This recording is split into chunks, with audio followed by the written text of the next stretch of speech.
पूरी राजनीति अब बटोगे कटोगे। आप यूपी से आके क्या क्या कर रही हैं? मुझे ऐसा लगता है लोगों ने परिवर्तन का मन लगाया है। कांस्टेबल का करवा चौथ वाले दिन रेप हो जा रहा है। उत्तर प्रदेश के अंदर बेटियों को मार करके पेड़ पे टांग दिया जा रहा है। योगी जी ने आपके नेता को अखिलेश यादव को ऐसा फंसा दिया है कि वो अपने ही प्रत्याशियों को चुनाव प्रचार करने नहीं आ रहे हैं। योगी बाबा के बुलडोजर को लोगों ने रोक दिया। मुझे नहीं लगता कि बाबा को महाराष्ट्र के बारे में भी कुछ पता हो। हरियाणा कहते हैं ना, तश्तरी में बिछी हुई थी सत्ता और आपके हाथ में ठोकर। कांग्रेस जो है वो बहुत अच्छा कर रही है, महाविकास आघाड़ी। कल्पना कर सकते हैं कि हम मुंबई आए हो, यहाँ पर लोगों के पास पीने के लिए पानी नहीं है। नमस्कार, मैं हूं संजय शर्मा। आप देख रहे हैं 4PM न्यूज़ नेटवर्क। महाराष्ट्र के चुनाव में यूपी का भी बहुत तड़का लगा हुआ है। महाराष्ट्र में यूपी और बिहार के बहुत बड़ी संख्या में लोग रहते हैं और इधर झुकाव जिधर होगा उसमें कामयाबी की उस पार्टी को संभावना उधर बढ़ जाएगी। तो सारी पॉलिटिकल पार्टियां चाहती हैं कि यूपी के जो नेता हों उनको भेजा जाए महाराष्ट्र और उनसे कहा जाए जरा मेहनत करो, जरा काम काज करो। तो यूपी के कुछ खास नेता महाराष्ट्र में हैं और एक ऐसे नेता हमारे साथ आज हैं, अभी दिखाता हूँ मैं आपको, जिनकी देश भर में अपनी एक विशिष्ट पहचान है। मजदूरों की बात हो, किसानों की बात हो, कहीं किसी के उत्पीड़न की बात हो, तो एक नाम ऐसा है जो आपको हर बड़े आंदोलन में दिखाई देगा। वो है पूर्व विधायक, एक किसान नेता। इसलिए कह रहा हूँ, किसान आंदोलन में बड़े एक्टिव रहते हैं, बहुत बड़े एक्टिविस्ट डॉक्टर सुनीलम मेरे साथ हैं। और आप सबकी बड़े प्रिय समाजवादी पार्टी के प्रवक्ता नौजवान पूजा शुक्ला, बहुत बहादुर प्रवक्ता हैं समाजवादी पार्टी की। तमाम आपने पूजा के बड़े बड़े मूवमेंट्स में देखे होंगे, कस के पुलिस के सामने खड़ी हो जाती है। तो ये दो लोग महाराष्ट्र में आए हुए हैं और चुनाव प्रचार में लगे हुए हैं। सुनीलम जी, मैं बात आपसे शुरुआत करूंगा। आप किन किन हिस्सों में गए और आपको क्या लग रहा है चुनाव किधर झुकता हुआ दिखाई दे रहा है? देखिए, मैं कोल्हापुर गया, सांगली गया और शोलापुर गया। इन सभी जगहों पर सभाएं की, जो महाविकास आघाड़ी है उसके लिए। फिर भारत जोड़ो आंदोलन जो है योगेंद्र जी का, उनके साथ भी मीटिंग्स की और गांव के अंदर भी जो किसान मूल तौर पे मिला। और छठ का महापर्व भी जो है सांगली के कृष्णा नदी के किनारे जो वहाँ के लोग हैं उनके साथ में मनाने का काम किया। मुझे ऐसा लगता है लोगों ने परिवर्तन का मन लगाया है, बना लिया है। और परिवर्तन मुख्य तौर पर एक ये जो डकैतों ने राजनीति कब्जा ली है, मतलब हम जिस मुंबई में बैठे हैं 50-50 करोड़ के अंदर अगर विधायक बिक गए हैं तो लोगों को ये लगता है कि इसमें इस राजनीति में हमारी गुंजाइश कहाँ पर है। तो अगर गुंजाइश कहीं भी बनानी है तो कम से कम जिन लोगों ने राजनीति पे कब्जा कर लिया, सीधे सीधे डकैती डाल दी, उन लोगों से तो महाराष्ट्र की पॉलिटिक्स को मुक्त करना पड़ेगा। मुझे लगता है ये दी इशू है लोगों के मन में। जिस तरीके से ठाकरे जी की पार्टी को या शरद पवार जी की पार्टी को, जिनका बहुत ही एक तरीके से बहुत मास अपील है, वोट कितना मिलता है, विधायक कितने होते हैं, वो बहुत इमटेरियल है, लेकिन वो लोग ऐसे हैं, हाईली रिस्पेक्टेड हैं। और उनके साथ में जब ये हो गया तो एक सिंपैथी फैक्टर बहुत बड़ा मुझे लगता है कि काम कर रहा है। और जो मैं होकर के आता हूँ, मुझे लगता है, देखिए मैं तो हूँ मुल्ताई का, मध्य प्रदेश से लगा हुआ इलाका है और विदर्भ के अंदर कांग्रेस जो है वो बहुत अच्छा कर रही है। महाविकास आघाड़ी उसके नेतृत्व में वहाँ पर बहुत अच्छा कर रहा है। वेस्टर्न यूपी के अंदर जो है वो पूरी जो ताकत है वो शरद पवार जी की ताकत है, वो वेस्टर्न महाराष्ट्र के अंदर। और उसके अंदर इस कारण से एमवीए बहुत अच्छा कर रहा है। इस मुंबई के अंदर जो है 36 सीटें, 36 के अंदर जो है वो दोनों शिवसेना का ही मुकाबला है। बाकी सब तो नॉमिनल एक तरीके से वो बन गए हैं। तो जो एक इनकी पूरी जो पॉलिटिक्स थी, वो कोशिश थी कि कुछ गारंटीज के माध्यम से करेंगे। अब वो पैसा अब गारंटी का मामला ऐसा है कि मेरे यहाँ पर मध्य प्रदेश में भारतीय जनता पार्टी ने 1500 रुपये लाडली बहना देके उसकी सरकार बन गई।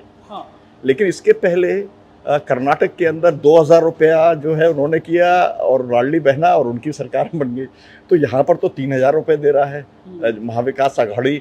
तो उसका एक असर लोगों के पास जा रहा है कि मतलब जो महिलाओं को आज पैसा मिल रहा है 1500 में, अगर एकदम डबल पैसा मिलने लगेगा और फ्री बस पास हो जाएगा, क्योंकि यहाँ पर ज़्यादा बसेस जो है वो काफ़ी इलाके में और बहुत अच्छी सर्विसेज हैं बसेस की, तो वो जो है। और फिर किसानों के लिए मेरे यहाँ फिर से मैं कहता हूँ, मध्य प्रदेश में 2 लाख रुपए के ऊपर कर्जा मुक्ति पे कांग्रेस ने सरकार बना ली सेलिब्रिटी थी, कर रहे हैं। है ना, और यहाँ पर 3 लाख रुपए की कर्जा मुक्ति कर रहे हैं हाँ। एनबीए, और फिर 50,000 रुपए जो है वो साथ में एडिशनल जो है देने वाले हैं। हाँ, उसका माहौल जी, और बेरोजगारों हाँ, को लेकिन 4,000 अभी रुपए दे रहे हैं। सुनीलम जी अभी लोगों को मिल रहा है ना, कैश मिल रहा है, और एक किस्त पहले मिल गई, तो जब देंगे का ख्याल बाद में आता है। यहाँ पे लगता है कि माल तो पहले मिल गया, जैसे खटाखट पैसा आएगा, लेकिन सरकार तो बनी नहीं, तो लोगों को लगता है यार ये तो वादे कर रहे हैं, लेकिन नहीं, ये लेकिन कर्नाटक में दिया ना। कर्नाटक और जैसे जातीय जनगणना की बात की, तो जातीय जनगणना शुरू हो गई, जो बात शुरू की थी, और जहाँ पे आपने जो इंट्रोड्यूस किया था सब्जेक्ट, आपने कहा था यूपी बिहार, तो यूपी बिहार के अंदर, तो यूपी के अंदर लोगों ने तो अपनी प्रेफरेंस बता दिया।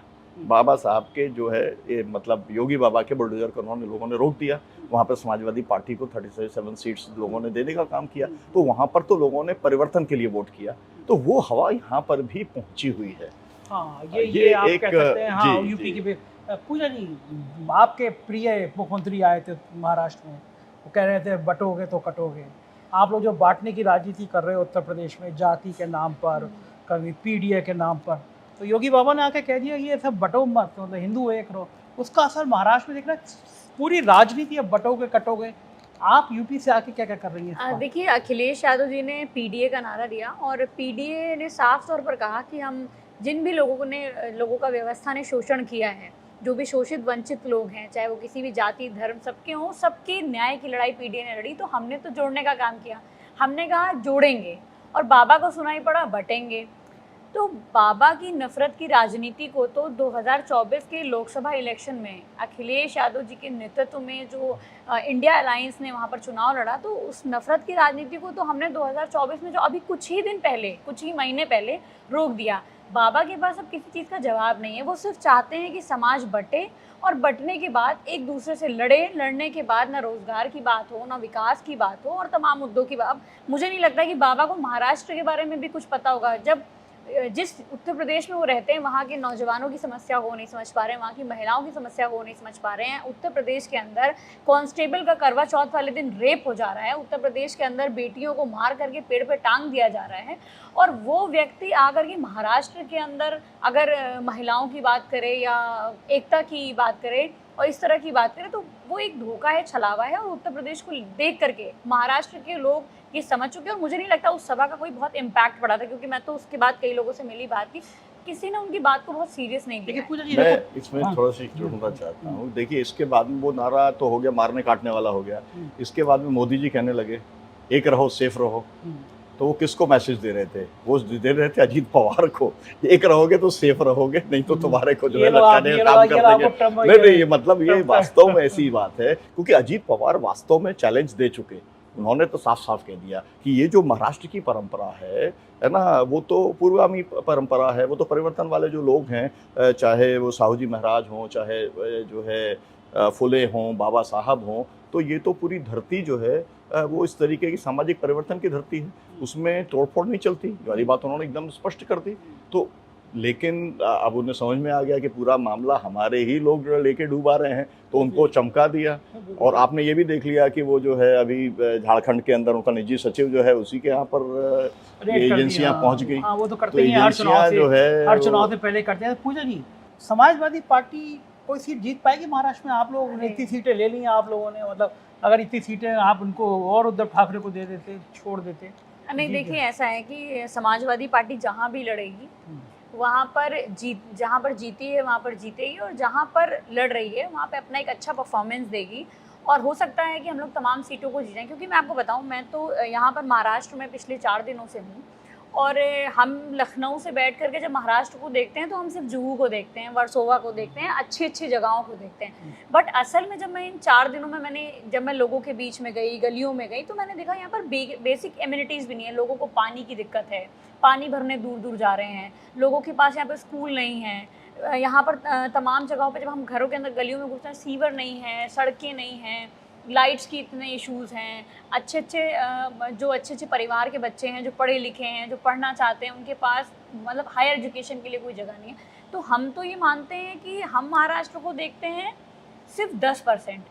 एक्चुअल में जो 90% महाराष्ट्र है वो संघर्षों में, अपने संघर्षों से जी रहा है, जूझ रहा है वो इन समस्याओं के लिए। अब आप सोचिए, हम कल्पना कर सकते हैं कि हम मुंबई आए और यहाँ पर लोगों के पास पीने के लिए पानी नहीं है, वो भरने जाते हैं पानी। तो हम तो तमाम जगहों पर गए, लोगों से मिले, जो हम सोचते हैं उससे बहुत डिफरेंस है। और आप एक बात बताएं, जिन जगहों को देख करके महाराष्ट्र को हम लोग समझते हैं कि बहुत आगे विकास कर रहा है, वो सिर्फ वहाँ का जो वोटिंग परसेंटेज है वो देख लीजिए। और जो लोग संघर्ष कर रहे हैं, जो लोग रोज़ दिनचर्या में जूझ रहे हैं, जिनके बच्चों के पास स्कूल नहीं है, जो असल में महाराष्ट्रियन हैं, वो किस तरह से दिक्कतों का सामना कर रहे हैं, उनके पास कोई भी किसी भी तरह के लोग ना, और उनका पोलिंग परसेंटेज देख लो। तो जो ज़्यादा लोकतंत्र के त्यौहार को मना रहा है, उसको यहाँ की सरकार कुछ भी समझ ही नहीं रही। अब मैं आपको बताऊँ, तमाम कॉन्स्टिट्यूएंसी में गए तो लोग कई ऐसे अपोनेंट हैं जो महायुति से लड़ रहे हैं, उनको लग रहा है हम पैसा फेंकेंगे और वोट खरीद लेंगे। बट इस बार महाराष्ट्र में ऐसा नहीं होने जा रहा है। महाविकास आघाड़ी के जो उम्मीदवार हैं वो बहुत मजबूती से लड़ रहे हैं, और इस बार महाराष्ट्र अपने तमाम सवालों को लेकर के संघर्ष कर रहा है, और जीत अंततः मुझे जो लगता है वो महाविकास आघाड़ी। योगी जी ने आपके नेता, बस एक सेकंड भी आ रहा हूँ, योगी जी ने आपके नेता को अखिलेश यादव को ऐसा फंसा दिया है कि वो अपने ही प्रत्याशियों को चुनाव प्रचार करने नहीं आ रहे हैं। देखिए, अखिलेश जी को कोई नहीं फंसा सकता। अखिलेश यादव इस देश के ऐसे नेता हैं जिन्होंने पूरी भाजपा को उन्हीं के खेल में फंसा दिया है। अखिलेश यादव जी जैसा शार्प लीडर, ऐसा कनेक्टिंग लीडर और लोगों के दिलों में बसने वाले नेता हैं अखिलेश यादव। तो अखिलेश यादव को तो कोई नहीं फंसा सकता। आप अपनी सीट पक्की कर रही हैं? नहीं, मेरी सीट तो पक्की है ही, मुझे अपनी सीट पे कोई डाउट नहीं है। और मैं ये मतलब अभी हम लोग की भी बात चल रही है, हो सकता है कि अखिलेश यादव जी के महाराष्ट्र में प्रोग्राम लगे, क्योंकि यहाँ के लोग भी चाहते हैं अखिलेश यादव जी से कनेक्ट होना, उनको सुनना। और तमाम जगह पे हम गए जहाँ पर उत्तर प्रदेश के लोग रहते हैं, बिहार के लोग रहते हैं, उन्होंने तमाम लोगों ने भी बोला कि अखिलेश यादव जी को आना चाहिए। और मे बी अगर उनके पास जो उनका शेड्यूल पहले से फिक्स है, अगर यहाँ पर बात हम लोग अच्छे से कर पाएंगे और अगर कनेक्ट हो जाता है तो अखिलेश यादव जी महाराष्ट्र आएंगे। और अखिलेश यादव जी जोड़ने की राजनीति करते हैं, वो पॉजिटिव पॉलिटिक्स करते हैं। योगी आदित्यनाथ तोड़ने की पॉलिटिक्स करते हैं, वो तोड़ने की बात करके गए हैं और समाजवादी यहाँ जोड़ने का काम कर रहे हैं। सुनील जी, एक हरियाणा के नतीजों के बाद एक आदमी में थोड़े से लोगों में निराशा हुई। लोगों को लगता था कि इंडिया गठबंधन इतना मजबूती से आगे बढ़ रहा है, ये चुनौती दे देगा मोदी जी को, लेकिन हरियाणा कहते हैं ना तश्तरी में बिछी हुई थी सत्ता और आपके हाथ से फिसल गई, देखते देखते फिसल गई। तो लोगों को लगा कि अब आपके बस की बात है नहीं, आप लोग बातें कितनी करें। देखिए, मैं तो असल में यही बोलना चाह रहा था, जो बात अमित शाह जी कह के गए कि जैसा हरियाणा में हुआ वैसा यहाँ होगा। अब तो हरियाणा में क्या हुआ? हरियाणा में जितनी बैटरी डिस्चार्ज हुई वहाँ कांग्रेस जीत गई, और जितनी बैटरी 99% तक चार्ज रही वहाँ सब जगह भाजपा जीत गई। तो बैटरी जो है, लेकिन अब उस सबको रोकने के लिए 17C फॉर्म वाला इसी तरीके से किया है ना, वीवीपीएटी पैट की उन्होंने गिनती करने का नाम नहीं किया, और इसी तरीके से जो है बहुत सारे मतदाता सूची के अंदर जो है नाम डिलीट करने का काम बड़े पैमाने के ऊपर हो गया। में हार की चीजें गिना रहे हैं। नहीं, मैं हार की चीजें नहीं कर रहा, मैं केवल मैं ये नहीं, वो सबको रोकने की तैयारी देखी है, ये मैं ये कह रहा हूँ। हाँ, मतलब मेरा कहना ये है कि ये गलतफहमी अगर जो है अमित शाह जी की है कि वो जो कुछ कर चुके वहाँ पर वो यहाँ पर कर लेंगे, ऐसा होने वाला नहीं है। लेकिन सब कुछ करने के बाद भी 0.6% से जीते हैं, और 0.6% के लिए माफ़ करिएगा, अगर बहन जी ने जो जिस तरीके का अलायंस किया, चंद्रशेखर रावण ने जो अलायंस किया, अगर उस तरीके का यहाँ पर भी कोशिश हो रही है, यहाँ पर भी आप देख रहे हैं वंचित अघाड़ी का काम देख रहे हैं, यहाँ पर भी कुछ लोगों का आप काम देख रहे हैं, लेकिन लोगों ने ये समझ लिया है कि एक एक वोट कीमती है और इसलिए वोट बटेगा नहीं। लोग सीधे सीधे या तो इधर वोट करेंगे या लोग उधर वोट करेंगे, लोग अपनी लाइन के ऊपर वोट करेंगे। तो इसलिए मार्जिन के ऊपर मामला नहीं रहेगा। हालांकि यहाँ पर मार्जिन केवल 1% का अंतर है, आपको मालूम है, लोकसभा के अंदर भी 1% का अंतर है। तो इसीलिए अब बहुत माइक्रो मैनेजमेंट का चुनाव ये है, और इसके अंदर शरद पवार भी एक बहुत बड़ी सिद्धता रखते हैं, और सब लोग अलग अलग जो पूरी लीडरशिप है एनबीए की, उनकी अपनी मास्टरी है माइक्रो मैनेजमेंट के अंदर भी, हम ऐसा मानते हैं। और ठाकरे साहब का शुक्रिया, पूजा जी, सुनीलम जी, आपने समय दिया। तो ये थे सुनीलम जी और पूजा शुक्ला जी, आप सुन रहे थे। महाराष्ट्र का चुनाव वास्तव में एक नए नए मोड़ पर पहुंच रहा है। बहुत पैसा खर्च कर रहे हैं राजनेता यहाँ पे, बहुत मेहनत कर रहे हैं। क्या होगा नतीजा कुछ दिनों में पता चल जाएगा, लेकिन आप बने रहिए 4PM पे, हम बताते रहेंगे महाराष्ट्र में चल क्या रहा है। ज्वाइन कीजिएगा, सब्सक्राइब करिएगा। शुक्रिया, थैंक यू।